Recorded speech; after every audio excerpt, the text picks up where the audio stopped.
please be seated. Thank you.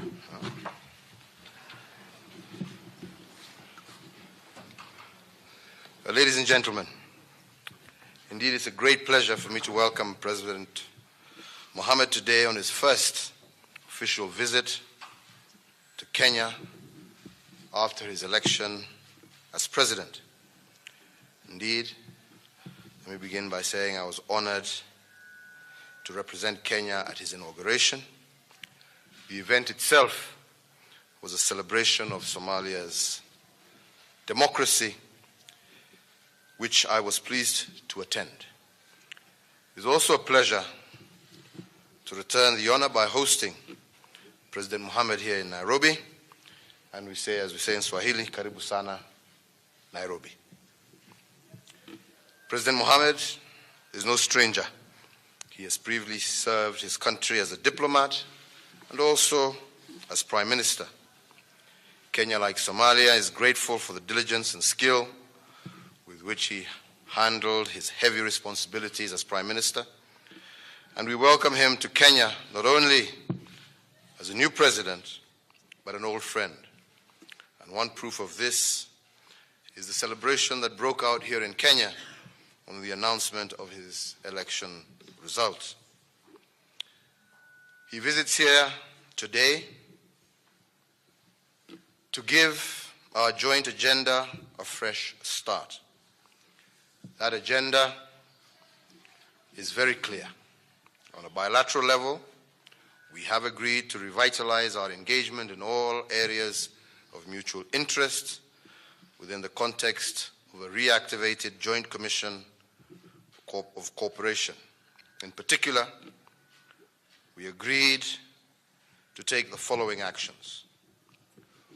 Within the shortest possible time, open 2 border posts in Doble Liboy and Mandera Bulahawa, and to facilitate the movement of people, goods, and services. So, ladies and gentlemen, when people are talking about us putting up a wall, here we are opening borders. Kenya committed to train within our institutions and at government cost 200 teachers, 200 nurses, and 100 Somali administrators. Indeed, to support the enhancement of technical skills necessary for rehabilitation upon return of the refugees, Kenya will establish a technical training institute for youths currently in the refugee camps, as well as the environs of Dadaab.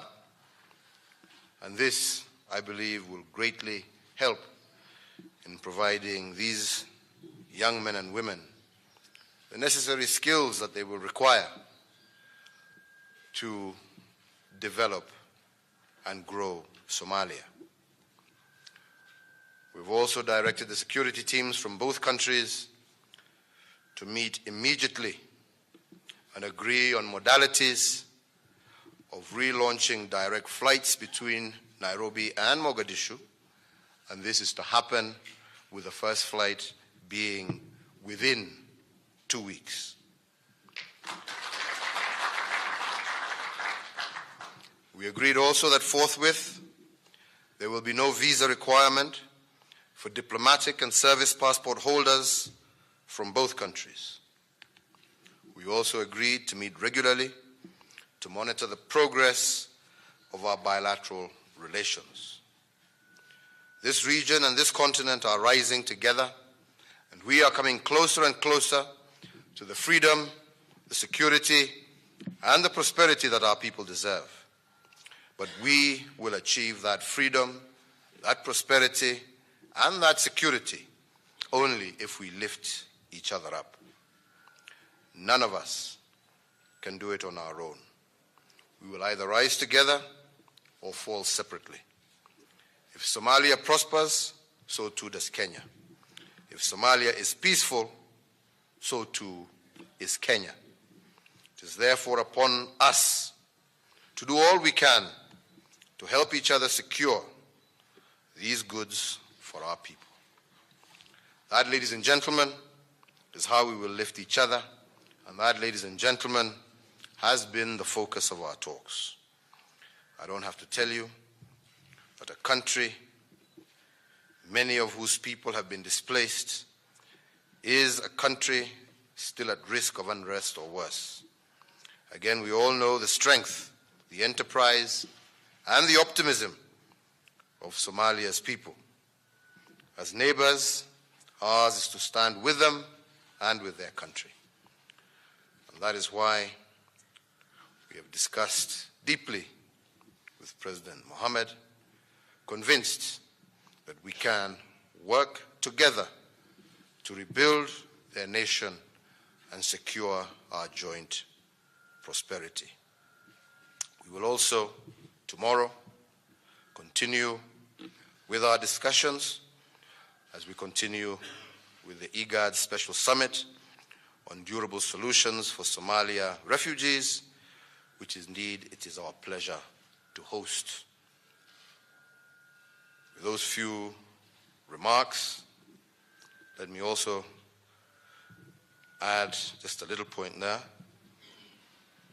that Al-Shabaab remains ready and continues to kill many Somalis, many Kenyans, and we have agreed that we must continue our fight against these evil criminals until they are no longer a threat. Ladies and gentlemen, in conclusion, I can only say that the discussions that we have had with my brother have been excellent, and I strongly, strongly believe that we have set a reset button, and that if we continue in the manner that we have started today, I have no doubt we shall be able to achieve great things for our two countries. So finally, Mr. President, let me welcome you to make a few remarks to these good people here. Karibu sana.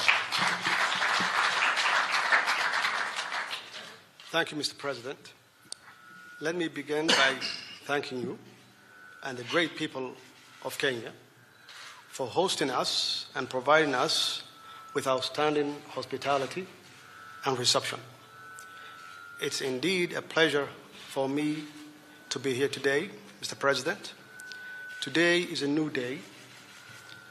We discussed how our two brothering countries can work together to grow and prosper together. Kenya is one of the Somali's strongest ally and partners in East Africa, from hosting the largest number of Somali refugees for decades and contributing the peace building and stability in Somalia through AMISOM. I would like to take this opportunity to thank Kenyan government and the Kenyan people to the sacrifices they have made to help Somalia. Cooperation between our two great nations is necessary to combat the challenges we face, including terrorism and poverty. This state visit is a continuation of close cooperation between our two countries in security, investment, and trade. Close economic cooperation between Somalia and Kenya will not only help to improve the lives of our millions of people, but also it will also enhance the security situation in East Africa. Therefore, my government is ready to work very closely with your government in the realization of full economic cooperation between our two nations. Mr. President, when it comes to trade, I believe that the answer is not only to remove barriers to trade, but it also to do trade right, making sure that it has strong labor standards, strong environmental standards that address ways in which the rights of the ordinary people of both countries are protected. Your Excellency, our cooperation is indeed critical to our historic relationship and our continuous effort to fight against the insecurity and poverty. I wanted to thank you for making the flights from Mogadishu to Nairobi, starting in 2 weeks. We will welcome that, and we really appreciate, and that shows that we have a new beginning of both countries to enhance the development of trade and economic growth. And I thank you for your hospitality.